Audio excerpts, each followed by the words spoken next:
Você já se perguntou por que certas passagens das Escrituras permanecem convenientemente ausentes dos púlpitos modernos, especialmente aquelas que revelam o verdadeiro destino da humanidade? Jesus frequentemente falava sobre o fim dos tempos, mas será que realmente compreendemos o que ele quis dizer? Existe uma visão escondida nas páginas sagradas que tem o poder de transformar completamente nossa compreensão do futuro divino. Uma revelação tão impactante que a maioria dos líderes religiosos evita mencioná-la, seja por medo, tradição ou simples desconhecimento. Durante meus 30 anos de ministério e estudos teológicos profundos em textos originais, deparei-me com uma descoberta extraordinária que abalou os fundamentos da minha fé e revolucionou minha compreensão do plano divino para a humanidade. O que encontrei não foi apenas mais uma interpretação escatológica ou teoria apocalíptica, mas uma verdade cristalina, preservada nos próprios ensinamentos de Jesus e nas visões dos profetas, que pouquíssimas pessoas têm coragem de abordar completamente. Esta revelação estava escondida bem à vista, codificada em palavras hebraicas e gregas que perderam suas nuances nas traduções modernas, obscurecida por séculos de tradições religiosas que desviaram nossa atenção do verdadeiro plano divino. Quando finalmente compreendi a magnitude desta visão, percebi por que ela raramente é ensinada em sua plenitude. É simplesmente forte demais para ser contida em teologias confortáveis e predefinidas.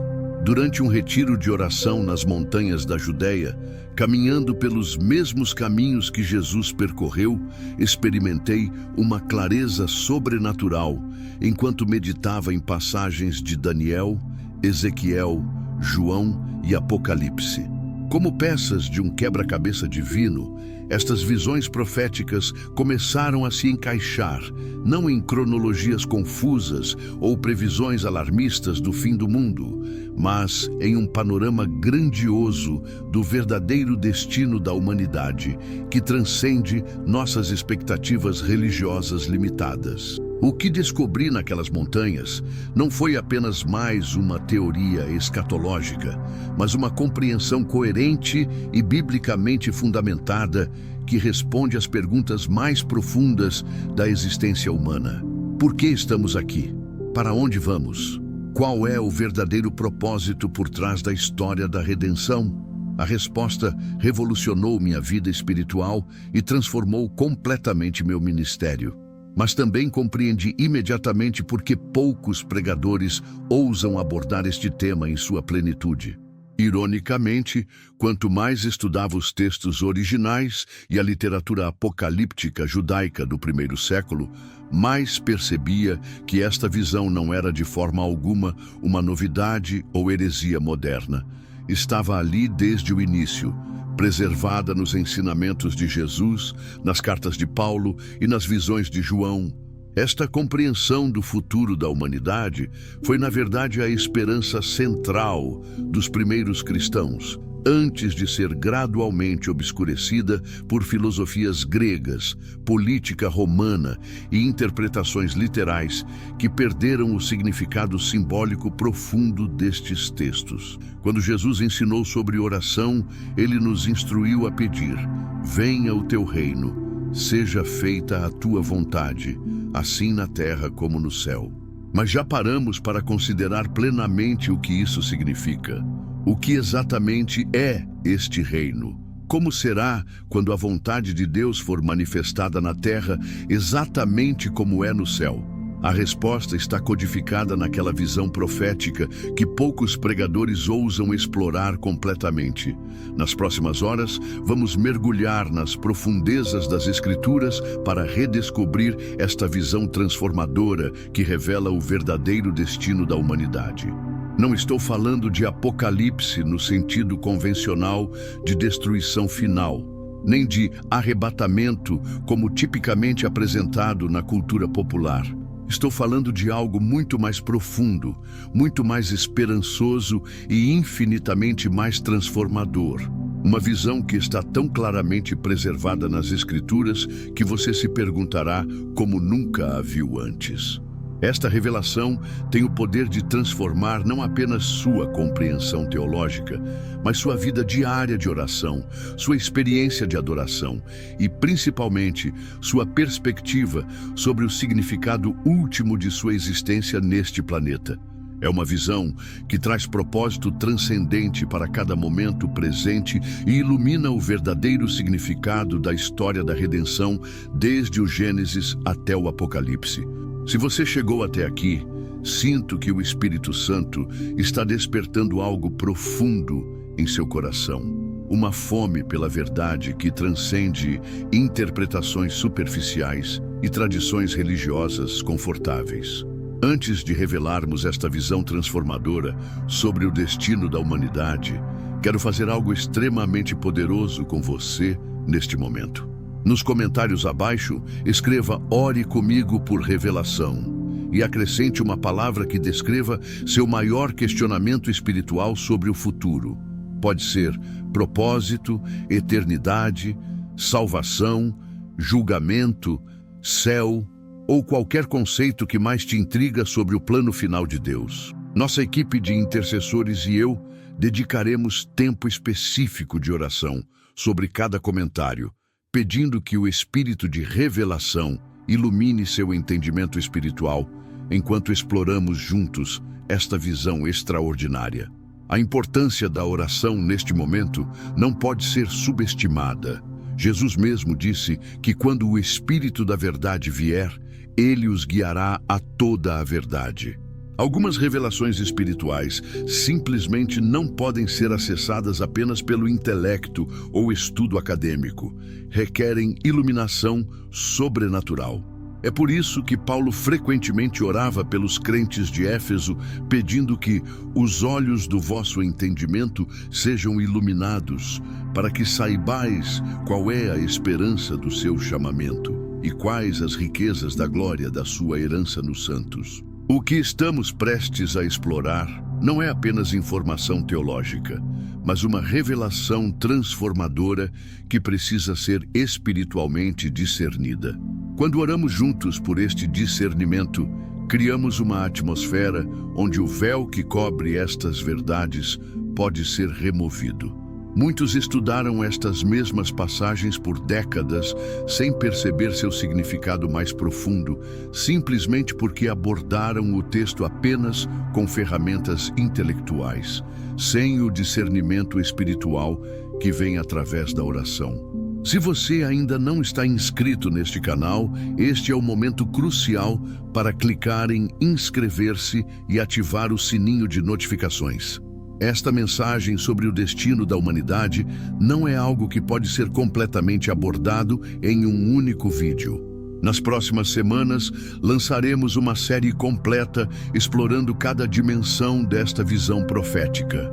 Desde sua fundamentação nos textos originais hebraicos e gregos, até suas implicações revolucionárias para nossa compreensão da cruz, ressurreição, juízo final e a verdadeira natureza da eternidade.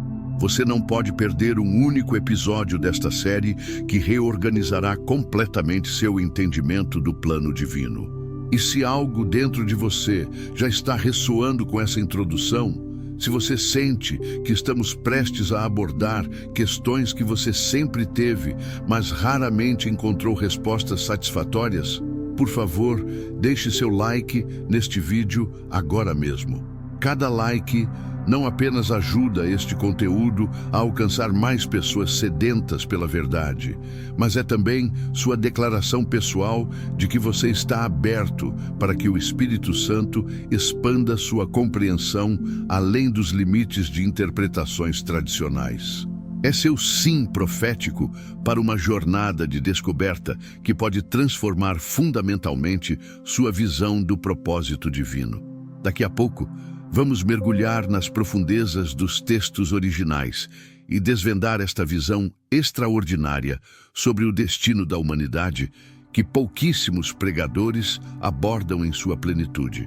Mas antes disso, Vamos fazer uma oração específica juntos, preparando nossos corações e mentes para receber esta revelação. Continue assistindo, porque o que você está prestes a descobrir não é apenas mais uma teoria escatológica, mas uma compreensão transformadora que pode dar novo significado para cada aspecto da sua caminhada espiritual. A visão distorcida do fim dos tempos, porque o entendimento comum está incompleto. A maioria dos ensinamentos modernos sobre escatologia sofre de 3 distorções fundamentais. Primeiro, uma leitura excessivamente literalista de linguagem apocalíptica que era intrinsecamente simbólica. Segundo, a incorporação de conceitos medievais do inferno e punição eterna que não existiam na compreensão judaica do primeiro século. Terceiro, uma separação artificial entre salvação pessoal e restauração cósmica que está ausente no pensamento hebraico original. A palavra grega telos, que frequentemente traduzimos como fim, não significa término no sentido de conclusão negativa, mas sim propósito final ou cumprimento. Quando Jesus falava do fim dos tempos, estava referindo-se não à destruição da criação, mas à culminação de um propósito divino mais amplo. A compreensão apocalíptica judaica do primeiro século nunca separava o destino individual do destino do cosmos, algo que exploramos hoje através da física quântica e ecologia, mas que já estava presente na visão original. Os primeiros 3 séculos da Igreja mantinham uma visão muito mais esperançosa e abrangente do destino final da humanidade, antes que influências políticas do Império Romano e traduções que perderam nuances linguísticas transformassem nossa escatologia em algo predominantemente centrado em julgamento e separação, em vez de restauração e unificação. Apocatastasis, a restauração universal codificada nas Escrituras. No coração desta visão oculta está o conceito de apocatastasis, palavra grega que aparece em Atos 3:21, onde Pedro fala sobre restauração de todas as coisas. Este conceito não era marginal, mas central na teologia dos primeiros séculos, especialmente para pais da Igreja, como Clemente de Alexandria, Orígenes, Gregório de Nissa e Isaac, o sírio. A palavra hebraica tikkun olam, reparação ou cura do mundo, expressa a mesma esperança cosmológica. Quando Paulo escreve em Romanos 8 sobre a criação inteira gemendo em dores de parto, ele não está descrevendo um mundo condenado à destruição, mas um cosmos aguardando transformação. Colossenses 1, 19, 20 afirma claramente que Deus quis reconciliar consigo mesmo todas as coisas e que Cristo fez paz pelo sangue da sua cruz, tanto as coisas que estão na terra como as que estão nos céus. Esta linguagem abrangente de totalidade aparece repetidamente. 1 Coríntios 15, 22, 28 descreve que em Cristo todos serão vivificados e que no final Deus será tudo em todos. Efésios 1:10 fala de Deus reunir em Cristo todas as coisas. Filipenses 2:10, 11 prevê um dia em que todo joelho se dobrará e toda língua confessará. Linguagem universalista que Paulo toma emprestada de Isaías 45, onde o contexto claramente descreve uma confissão genuína, não forçada.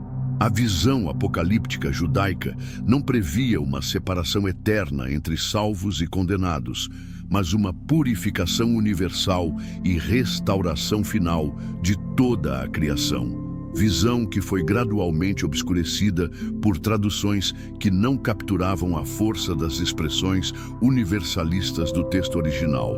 O fogo purificador versus tortura eterna, a verdadeira natureza do julgamento divino. Um dos maiores mal-entendidos envolve a natureza do julgamento divino. A palavra grega aionios, frequentemente traduzida como eterno, em referência ao castigo, na verdade significa pertencente à era vindoura ou da qualidade da era vindoura, não necessariamente duração sem fim. Da mesma forma, a palavra kolasis, traduzida como castigo, significava originalmente poda ou correção, indicando propósito restaurativo, não meramente punitivo. A imagem de fogo nas Escrituras é consistentemente associada não à tortura, mas à purificação, como o fogo do refinador em Malaquias 3:2-3, que purifica prata.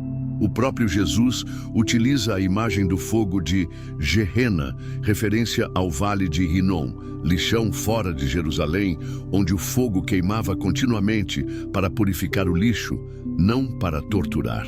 Paulo escreve em 1 Coríntios 3:15 sobre aqueles cujas obras serão queimadas, mas que serão salvos como através do fogo, claramente indicando o propósito purificador. A ideia de tormento consciente eterno era estrangeira ao pensamento judaico do primeiro século e entrou no cristianismo principalmente através de influências helenísticas e, posteriormente, da fusão do cristianismo com o poder imperial romano, que necessitava de um sistema de controle baseado no medo.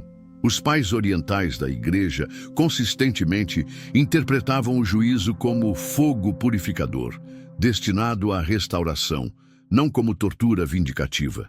Isaías 48:10 compara o refino de Israel à prata no forno da aflição, sempre com propósito redentor. Este entendimento restaura nossa visão de um Deus verdadeiramente amoroso e justo, cuja justiça sempre visa restauração, não mera punição. Apocatástase em Jesus, os ensinamentos esquecidos do Salvador. Os próprios ensinamentos de Jesus apontam claramente para esta visão universal, mas foram frequentemente obscurecidos por interpretações limitadas. Quando Jesus fala sobre buscar e salvar o perdido, em Lucas 19:10, ele usa a palavra grega apolimii, a mesma palavra utilizada para descrever a condição daqueles que perecem. Em suas parábolas, Jesus consistentemente retrata Deus como alguém que não descansa até encontrar o que estava perdido: a ovelha, a moeda, o filho. A parábola do filho pródigo exemplifica a persistência divina em recuperar os perdidos, não em abandoná-los eternamente. Em Mateus 18:14, Jesus declara explicitamente que não é da vontade do Pai que um destes pequeninos se perca. Se a vontade eterna de Deus é que ninguém se perca, como poderíamos conciliar isso com a ideia de que bilhões permanecerão eternamente perdidos? João 12:32 registra Jesus dizendo: "Quando eu for levantado da terra, atrairei todos a mim", usando o termo grego pantas, todos, sem qualificações ou limitações. Mesmo as passagens sobre separação eterna tornam-se compreensíveis quando vistas através da lente da disciplina restaurativa, não punição vindicativa. Jesus frequentemente falava da audiências judaicas que já compreendiam que o propósito do julgamento divino sempre era restaurativo, não meramente retributivo. Seu uso consistente de hipérbole e linguagem apocalíptica judaica foi posteriormente interpretado literalmente por gentios, sem o mesmo contexto cultural, levando a deturpações significativas de sua mensagem. Paulo e João, os apóstolos da esperança universal.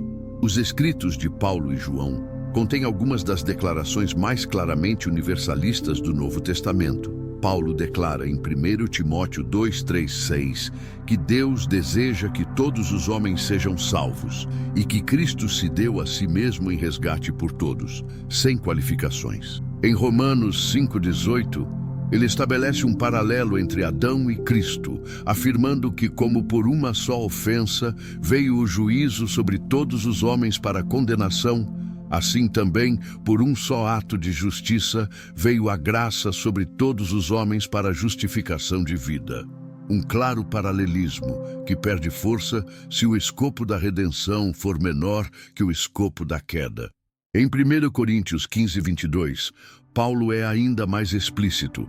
Como em Adão todos morrem, assim também em Cristo todos serão vivificados, usando exatamente a mesma palavra todos, pantes, em ambos os casos. Em 1 João 2,2, o apóstolo escreve que Jesus é a propiciação pelos nossos pecados, e não somente pelos nossos, mas também pelos de todo o mundo. Linguagem totalizante que resistiu a interpretações restritivas ao longo dos séculos. O Apocalipse, longe de ser apenas um livro de julgamento, culmina com a cura das nações e portões da Nova Jerusalém que nunca se fecham. Simbolismo de acessibilidade contínua. A filosofia grega posterior introduziu a ideia de decisões humanas congeladas na eternidade, conceito estranho ao entendimento hebraico de tempo e eternidade, que via o propósito redentor de Deus como inevitavelmente triunfante através do tempo, não limitado a um breve período probatório durante nossa vida terrena. Os 3 modelos escatológicos e por que o terceiro é ocultado. Historicamente, existiram 3 visões principais sobre o destino final da humanidade no cristianismo. 1. Infernismo eterno, a visão de que parte significativa da humanidade sofrerá conscientemente para sempre. 2. Aniquilacionismo, a crença de que os não salvos simplesmente deixarão de existir. 3. Restauracionismo universal, a compreensão de que todos, eventualmente, serão reconciliados com Deus, seja nesta vida ou na próxima. Este terceiro modelo, embora amplamente defendido durante os primeiros 500 anos do cristianismo, foi gradualmente suprimido por razões que vão além da mera exegese bíblica. Politicamente, o modelo de punição eterna servia aos interesses do Império Romano cristianizado e, posteriormente, às estruturas de poder eclesiástico, fornecendo poderosa ferramenta de controle social. Psicologicamente, o modelo satisfazia o desejo humano por justiça retributiva contra opressores e malfeitores. Institucionalmente, criava um senso de urgência que impulsionava conversões e garantia a influência continuada da Igreja. O restauracionismo universal foi oficialmente condenado apenas no Segundo Concílio de Constantinopla, em 553 EC, sob forte influência política do imperador Justiniano, não por razões puramente teológicas. Notavelmente, o anátema específico contra a restauração final, apocatástasis, foi direcionado a Orígenes, um dos maiores teólogos dos primeiros séculos, cuja teologia restauracionista era fundamentada em exegese meticulosa. As tradições ortodoxas orientais nunca adotaram completamente a visão de tormento eterno literal e mantiveram espaço para a esperança universal, incluindo importantes santos e místicos que abertamente ensinavam a restauração final. Dimensões quânticas da eternidade, além do tempo linear. Nossa compreensão moderna de tempo, espaço e consciência oferece percepções fascinantes que apoiam a visão universal. A física quântica, relatividade e neurociência moderna têm desafiado fundamentalmente nossas noções de tempo linear, sugerindo que a realidade é muito mais fluida e interconectada do que nossas mentes tridimensionais podem conceber. A experiência de quase-morte, EQM, pesquisada sistematicamente nas últimas décadas, revela consistentemente experiências de amor incondicional, não de julgamento vindicativo, mesmo entre pessoas sem background religioso. A compreensão hebraica de tempo como qualitativo, kairos, em vez de meramente quantitativo, cronos, alinha-se surpreendentemente com teorias modernas de eternidade como totalidade simultânea, ao invés de mera duração infinita. Quando Jesus falava sobre vida eterna, Zoe Aionios, estava se referindo primariamente a uma qualidade de vida, não apenas duração sem fim. A dificuldade em conceber como alguém poderia mudar de ideia após a morte deriva de nossa compreensão linear e materialista do tempo e consciência, limitação que já está sendo desafiada por nossa própria ciência. Relatos consistentes de EQM descrevem uma revisão de vida em que a pessoa experimenta não apenas suas próprias ações, mas também como essas ações afetaram outros, semelhante ao julgamento descrito nas Escrituras, mas com propósito claramente transformador e educativo, não punitivo. Estas descobertas modernas não é que provam a visão universal, mas certamente demonstram que as objeções comuns baseadas em concepções limitadas de tempo e consciência não são mais sustentáveis à luz da ciência contemporânea. Implicações práticas. Como esta visão transforma tudo. Longe de diminuir a urgência da missão cristã, esta visão a amplia e aprofunda. Em vez de evangelizar por medo do inferno, compartilhamos as boas novas por amor e desejo de ver todos experimentando a vida divina agora. Esta compreensão radicalmente altera: 1. Nossa imagem de Deus, de juiz severo para Pai amoroso que nunca desiste de nenhum filho.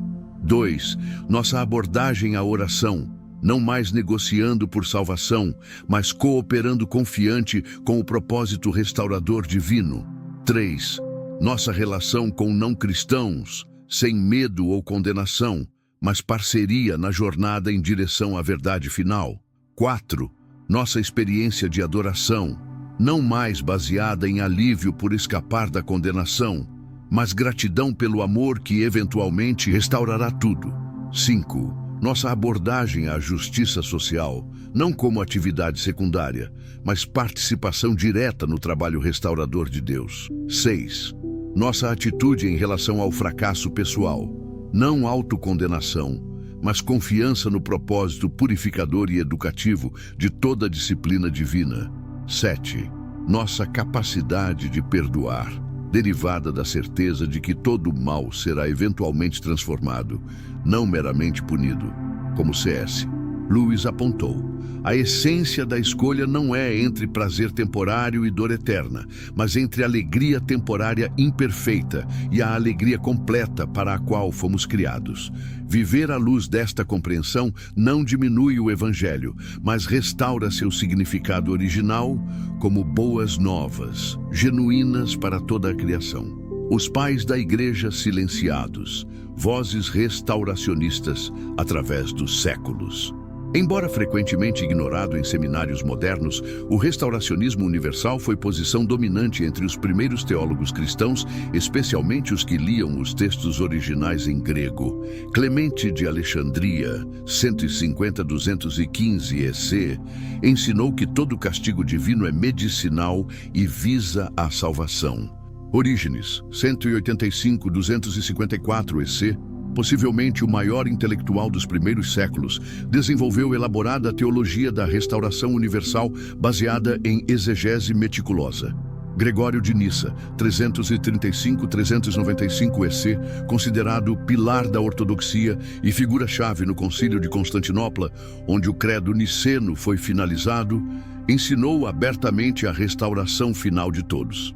Macrina, a jovem, influente teóloga do século IV, defendia a natureza purificadora e temporária do fogo divino. Isaac, o sírio, um dos mais reverenciados santos místicos, escreveu: é errado imaginar que pecadores no inferno são privados do amor de Deus. Amor é dado igualmente a todos, mas pela sua essência age de duas maneiras. Torna-se tormento para pecadores e alegria para os que fizeram o bem. Durante a Idade Média, vozes como João Escoto Erígena mantiveram viva esta tradição. Nos séculos recentes, teólogos como Friedrich Schleiermacher, Karl Barth, Jürgen Moltmann, Hans Urs von Balthasar, Callistos Vare e David Bentley Hart apresentaram poderosos argumentos para a esperança universal, baseados tanto na exegese bíblica quanto na reflexão sobre a natureza de Deus.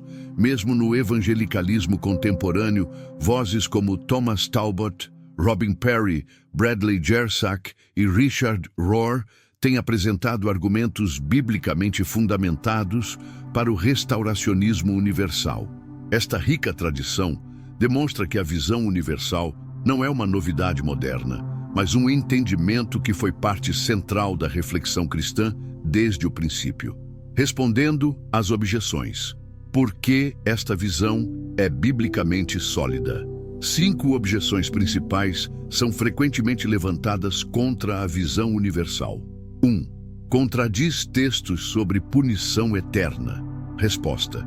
A própria tradução de aionios como eterno, em vez de pertencente à era vindoura, já impõe uma interpretação. Contextualmente, todas estas passagens são compatíveis com julgamento intenso, mas temporário e propositalmente restaurador. 2. Nega o livre-arbítrio humano. Resposta. Não nega, mas reconhece que verdadeira liberdade só existe quando todas as distorções que impedem escolha genuína são removidas. Como Agostinho observou, amar a Deus perfeitamente é estar perfeitamente livre. 3. Torna a cruz desnecessária. Resposta. Pelo contrário, exalta a eficácia da cruz ao afirmar que ela é poderosa o suficiente para redimir absolutamente tudo, não apenas uma fração da criação. 4. Remove urgência evangelística. Resposta. Transforma o motivo da evangelização de medo para amor e amplia seu escopo para incluir toda a criação, não apenas almas individuais. E 5. É influenciado por humanismo secular. Resposta. Historicamente, foi a posição dominante quando o cristianismo estava mais distante do humanismo secular nos primeiros séculos.